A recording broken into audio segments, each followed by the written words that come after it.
everyone, welcome back to English Pod. My name is Marco. And I'm Erica. And today we're at a wedding ceremony. All right, nice. Another nice wedding. Yeah. But of course, it wouldn't be English Pod unless we have something unexpected happening at this wedding. Okay, so we're going to be talking about hands. Oh, but Marco, what is there to say about a hand? Well, as you may or may not know, each finger has a name on your hand. Okay. So we're going to learn what those names are in English. Perfect. And also we're going to learn about some common phrases that you might hear in an English wedding. Exactly, because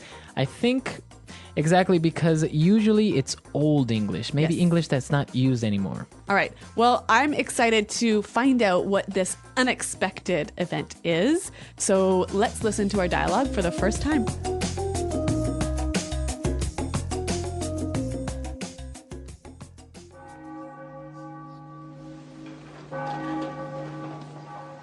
The rings, please. May this ring be blessed, so he who gives it and she who wears it may abide in peace and continue in love until life's end. With this ring, I thee wed. Wear it as a symbol of our love and commitment. Honey, that's my pinky. The ring goes on the ring finger. This one? That's my index finger. No, right. This one, right? That's the thumb, Nick. Okay, I got it.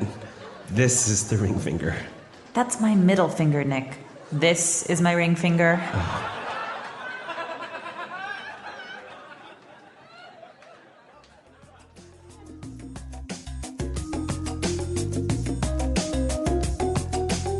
All right, embarrassing moments for the groom. Yes. Right? Confusing the fingers in front of all his friends and family.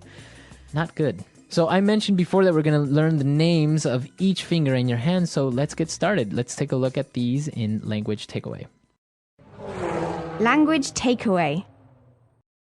All right. Well, why don't we start with the smallest finger on Okay, your hand? The smallest finger on your hand.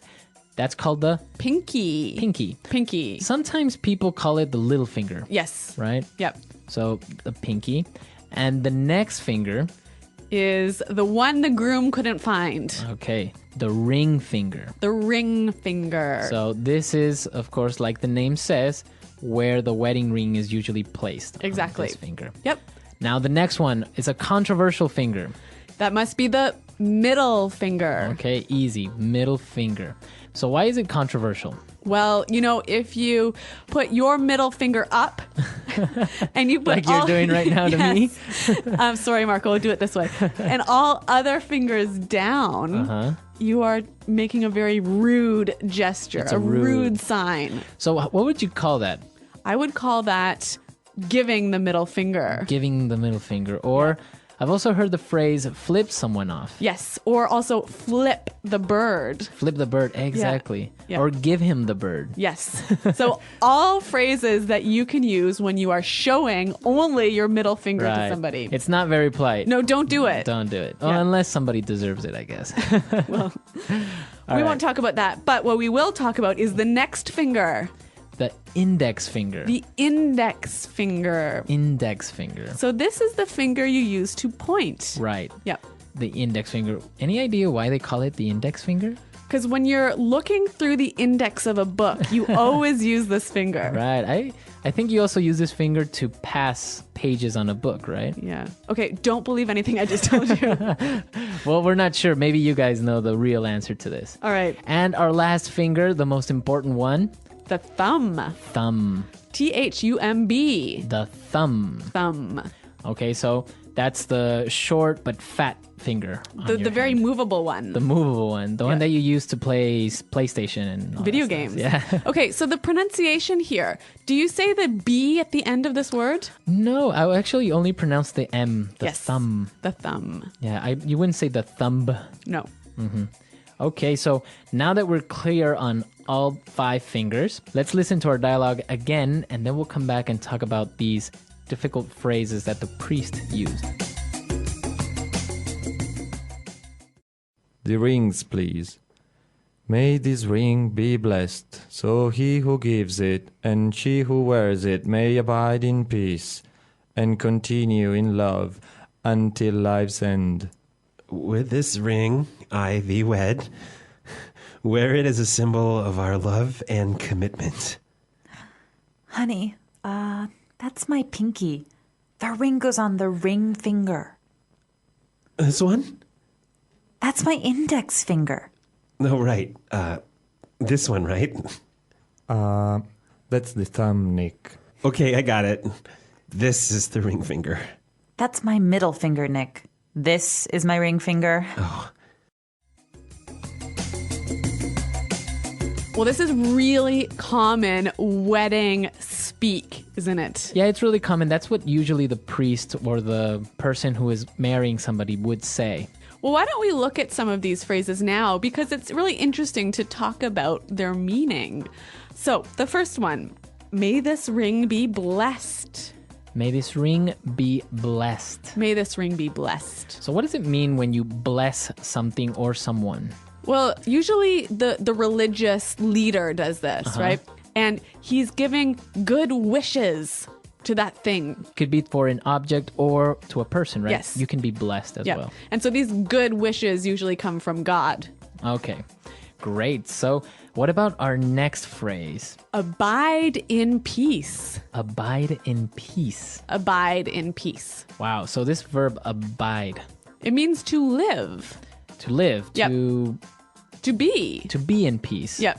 But it's very fancy, and I don't know if you use it anymore. No, I think you would never use this word in conversation or even very rarely in writing. It's quite old. Yes, definitely. I would agree. So abide in peace. Okay, what about our next phrase? I like this, and it's the common phrase you'll hear in all movies and in all marriages. Yep. With this ring, I thee wed. With this ring I thee wed. With this ring, I thee wed. Okay, we've got two words in here that are also older English words. So, thee, Thee. T-H-E-E. E-E. Thee. So this is a Middle English term for you. You. Yes. Right? So can I say I love thee?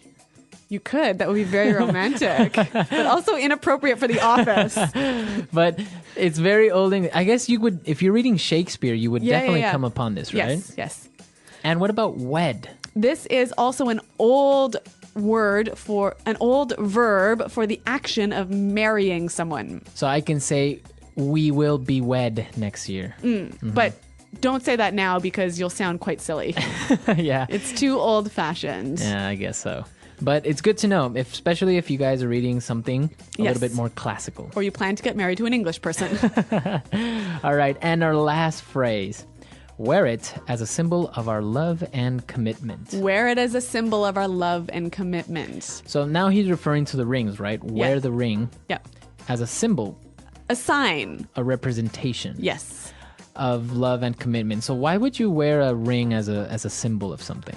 Well, obviously, love, you can't see it, you can't touch it. Right. So you need something to show you that it's there. Mm-hmm. So you need a sign of that love. Something that you can see. So that's what the ring represents. Yeah. But how about this word commitment? A commitment is a strong promise. So you promise to love that person, to take care of them, Yes. etc. Yeah. Okay, great. So now we are a little bit more familiar with some of the language you hear in a wedding ceremony. And we also know all of the names of the fingers. Exactly. So why don't we listen to the dialogue one more time to hear these all in context?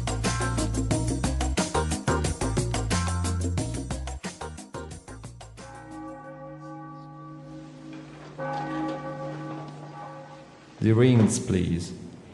May this ring be blessed, so he who gives it and she who wears it may abide in peace and continue in love until life's end. With this ring, I thee wed. Wear it as a symbol of our love and commitment. Honey, that's my pinky. The ring goes on the ring finger. This one? That's my index finger. No, right. This one, right? That's the thumb, Nick. Okay, I got it. This is the ring finger. That's my middle finger, Nick. This is my ring finger.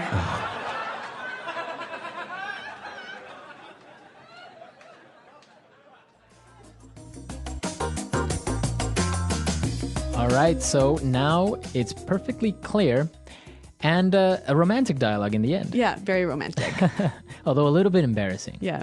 So what about wedding rings? Now we have different types of rings, right? We have the wedding ring, the one that we just heard. Yep. But we also have an engagement ring. Yes. Yeah. In most English-speaking countries, the woman is very, very lucky because she gets 2 rings. Right. So when the man asks her to marry him, he gives her a diamond. A diamond ring. Yep.